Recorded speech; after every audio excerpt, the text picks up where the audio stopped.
MySQL database ని backup చేయడానికి ఈ సింపుల్ కమాండ్ అని గురించి తెలుసుకుందాం. దీనికి మనం యూజ్ చేస్తాం MySQL dump కమాండ్.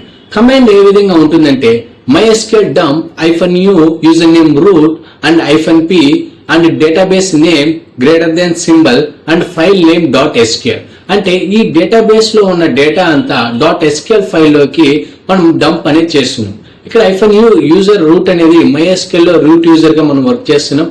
-p అనేది మనం పాస్వర్డ్ కమాండ్ లో మెన్షన్ చేయకుండా మనం సెక్యూరిటీ పర్పస్ కోసం మనం కమాండ్ ని ఎంటర్ చేయగానే మనకి ప్రాంప్ట్ అడుగుతుంది ఎంటర్ పాస్వర్డ్ అని. సో మనం రూట్ MySQL పాస్వర్డ్ ఇచ్చేసామంటే మనకి డంప్ అనేది జరుగుతుంది. డేటాబేస్ డేటా అంతా .sql ఫైల్ లోకి మనకి నచ్చిన ఫైల్ నేమ్ పెట్టి .sql ఇస్తే ఆ ఫైల్ లోకి డంప్ అనేది జరుగుతుంది.